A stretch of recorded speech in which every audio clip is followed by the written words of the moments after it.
لبیک ممتاز مفتی خروج جو ہی طیارہ فضا میں ابھرا تو کیا دیکھتا ہوں کہ میرے سامنے وہ کھڑی ہے۔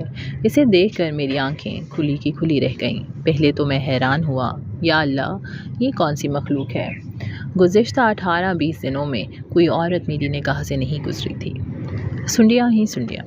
ویسے زائرین میں لاکھوں کی تعداد میں عورتیں تھیں، حرمین میں، منی میں، عرفات میں، بازاروں میں، سڑکوں پر ہزاروں عورتیں تھیں، لیکن انہیں دیکھ کر یہ احساس نہیں ہوتا تھا کہ وہ عورتیں ہیں۔ وہ بذات خود بھولی بیٹھی تھیں کہ وہ عورتیں ہیں۔ انہوں نے اپنا اصلی مشن میری طرف دیکھو میں عورت ہوں تیاگ رکھا تھا۔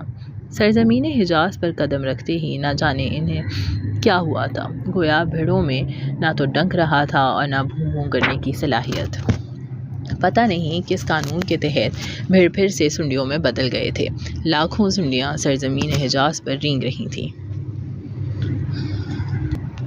گلیور اور بالشتیہ بھوں بھوں کی آواز سن کر میں چونکا۔ یا اللہ یہ کیسی آواز ہے، سارا جہاز اس کی بھوں بھوں سے بھرا ہوا تھا۔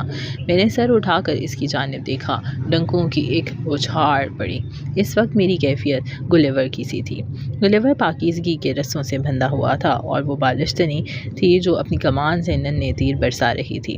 پھر ایک عجیب کایا پلٹ عمل میں آئی، پاکیزگی کے وہ رسے جن سے میرا بندھا ہوا تھا ایک ایک کر کے ٹوٹ گیا۔ ان کے ٹوٹتے ہی گلیور سکڑنے لگا، سکڑتا ہی چلا گیا اور بالشتنی پھیلنے لگی، پھیلتی ہی چلی گئی، حتیٰ کہ میں بالشتیہ میں بدل کر رہ گیا اور وہ گلیور بن کر سارے جہاز پر چھا گئی۔ وہ بھرے بھرے جسم کی ٹین ایجر لڑکی تھی، چہرے پر بلا کی شگفتہ شوخی تھی، تازگی تھی، چستی تھی، آنکھوں میں لگاوٹ تھی۔ وہ لڑکی ایئر ہوسٹس تھی۔ اس نے اسکرٹ پہن رکھی تھی، اسکرٹ کے اوپر کی قمیض مردانہ تھی اور بہت ہی مختصر تھی۔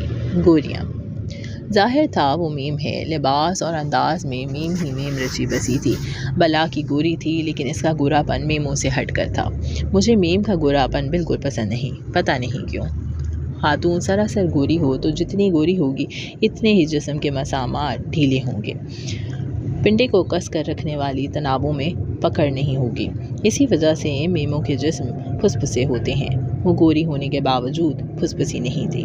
میں اس کی جانب دیکھتا رہا۔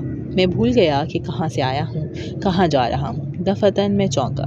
مجھے یاد آیا کہ میں تو حج کرنے کے بعد وطن لوٹ رہا ہوں۔ عرب میم، ارے میں گھبرا گیا۔ یہ PIA کا جہاز تو نہیں؟ ایئر ہوسٹسز، اسٹیورڈز سب کے سب غیر ملکی تھے، صاحب اور میمی۔ میری بکنگ تو PIA میں ہوئی تھی، شاید میں غلطی سے کسی اور جہاز میں بیٹھ گیا ہوں۔ پھر میری نگاہ اپنے ہمراہیوں پر پڑی۔ ہائے، یہ تو سب کے سب حاجی ہیں۔ میرے اللہ، کیا ہم اتنے سارے لوگ غلط جہاز پر بیٹھ گئے ہیں؟ یہ کیسے ہو سکتا ہے بھلا؟ کیا یہ PIA کا جہاز ہے؟ میں نے پہلو میں بیٹھے ہوئے ہمراہی سے پوچھا۔ وہ مسکرایا، بولا نہیں۔ تو پھر؟ میں نے گھبرا کر پوچھا، ہم کہاں جا رہے ہیں؟ اس نے سرسری انداز میں جواب دیا، یہ طیارہ سعودی ایئر ویز کا ہے۔ PIA کے پاس کوئی اپنا طیارہ نہ تھا، رش زیادہ تھا، اس لیے انہوں نے سعودی ایئر لائنز کے 4 ایک طیارے چارٹر کر رکھے ہیں۔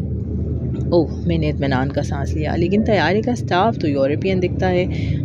وہ تسبیح چلاتے ہوئے بولے، عرب عرب عرب۔ میں نے حیرت سے دہرایا اور پھر انجانے میں سوچے سمجھے بنا میرے منہ سے وہ بات نکل گئی جو میں بڑی کوشش سے دبائے بیٹھا تھا۔ مگر یہ ایئر ہوسٹس؟ ہمراہی نے سر اٹھا کر میری طرف دیکھا۔ لا حول ولا قوت کہہ کر وہ مجھ سے پرے ہٹ گیا۔ دیر تک میں کھسیانہ اور شرمندہ ہو کر چپ چاپ سر جھکائے بیٹھا رہا، دل ہی دل میں اپنے آپ پر نفرین بھیجتا رہا کہ میں ایسے فاسد خیالات میں کیوں الجھ گیا۔ دیر تک میں توبہ کرتا رہا، لیکن توبہ کرتے ہوئے بھی میں محسوس کر رہا تھا کہ سارا جہاز اس عرب ایئر ہوسٹس سے بھرا ہوا ہے، خیر اور شر۔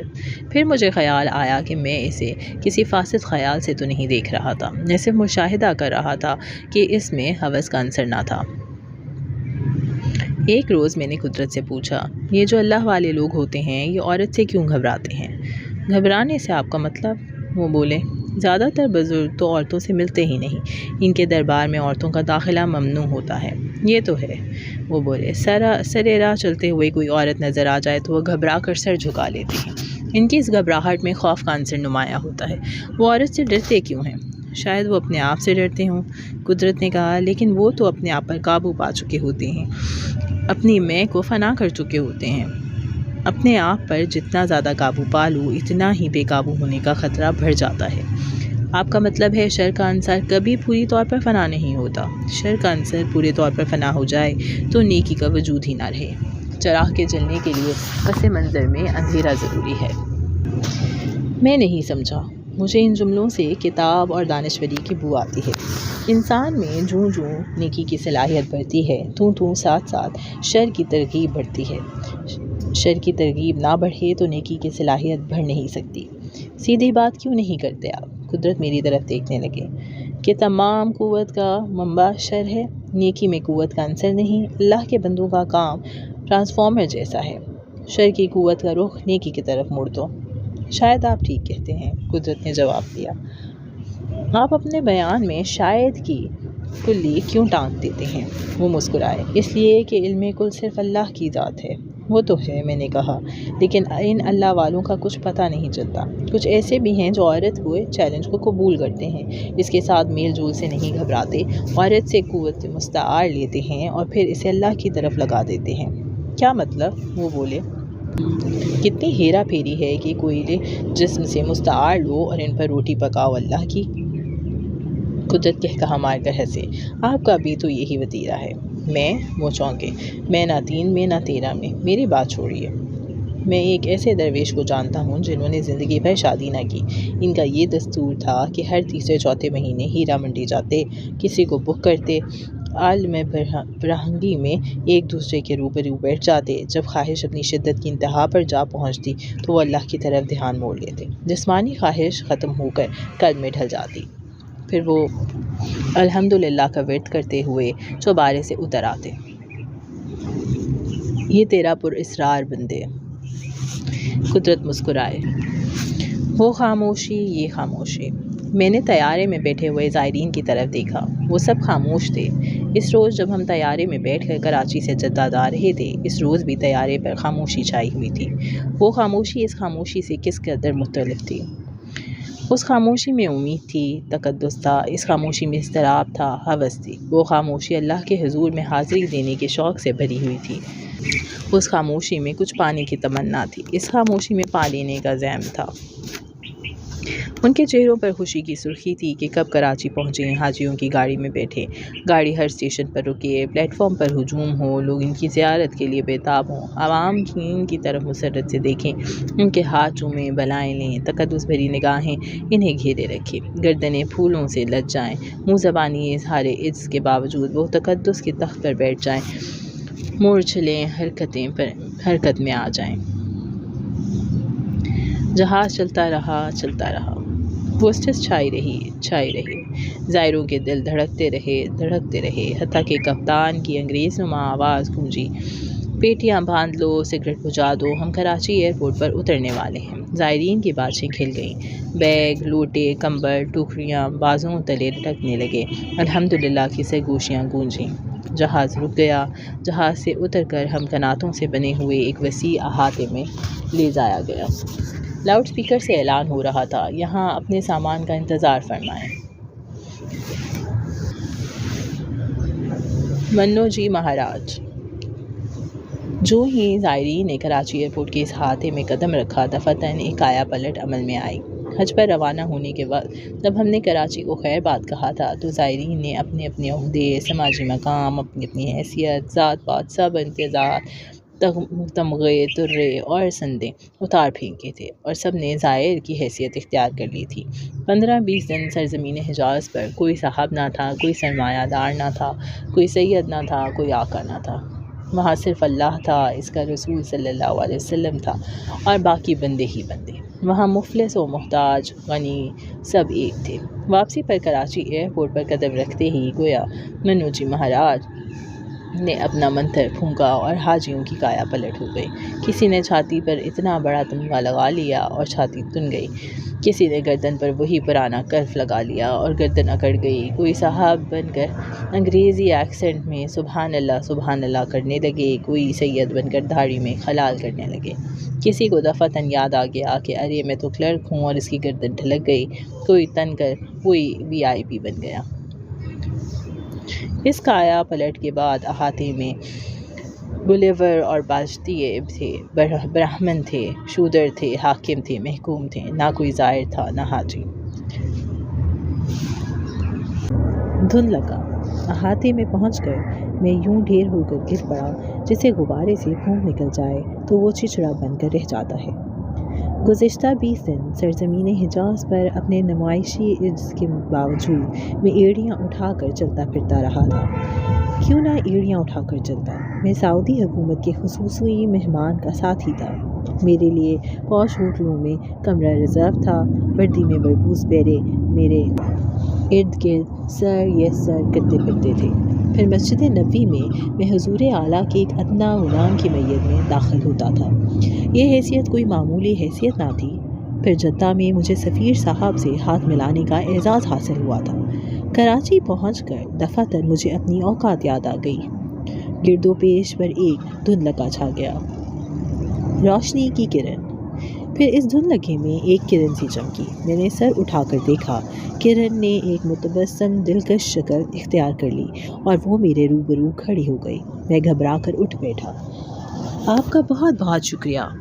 وہ بڑے خلوص سے مسکرائی۔ میں آپ کی کیا خدمت کر سکتی ہوں؟ وہ بولی۔ کہیے تو میں آپ کو گھر پہنچا دوں؟ نہیں، تکلیف کی بات نہیں، مجھے دلی راحت ہوگی۔ مجھے کچھ سمجھ میں نہیں آ رہا تھا۔ ذہن میں دھند کے انبار لگے ہوئے تھے، زبان کسی سیٹلائٹ کی طرح خلا میں ٹنگی ہوئی تھی۔ احساسات شل ہو رہے تھے۔ پھر ایک گلابی ہاتھ میری طرف بڑھا۔ اچھا، خدا حافظ۔ اس دوستانہ مگر رنگین ہاتھ نے میرا ہاتھ تھام لیا۔ ایک تبسم چمکا اور وہ چلی گئی۔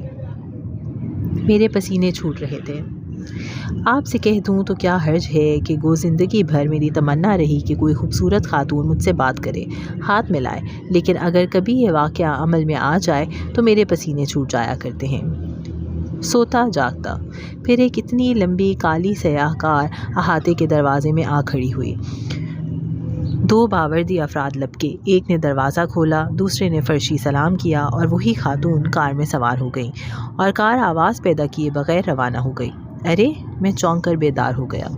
اس وقت میں یوں محسوس کر رہا تھا جیسے میں سوتا جاگتا ابو الحسن تھا جو ایک ساتھ ذل الہی بنا ہوتا، دوسری ساتھ ابو الحسن۔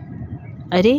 میں نے سوچا، اس اتنی لمبی کالی سیاہ کار والی نے تو مجھ سے ہاتھ ملایا تھا، میرا شکریہ ادا کیا۔ میں نے اپنے ہاتھ کی طرف دیکھا، وہ لمس پھر سے جاگنے لگا۔ یا اللہ، میں کون ہوں؟ ضرور میں کوئی بڑا آدمی ہوں، ورنہ وہ محترمہ میرا شکریہ ادا کیوں کرتی، مجھ سے ہاتھ کیوں ملاتی؟ ہاں، میں کوئی معمولی آدمی نہیں ہوں۔ ارے! دفعتاً مجھے خیال آیا، یہ محترمہ وہ خاتون تو نہیں تھی جسے میں جدہ کے سفیر کے گھر سے کراچی ساتھ لایا تھا۔ سفر کے دوران میں نے اس خاتون کی طرف کوئی توجہ نہ دی تھی۔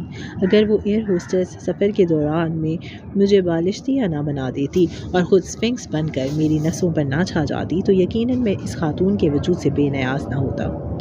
کھو دیا، میں نے سوچا، اور کچھ نہیں تو اسے کہہ کر اپنا سامان ہی چھڑا لیتا۔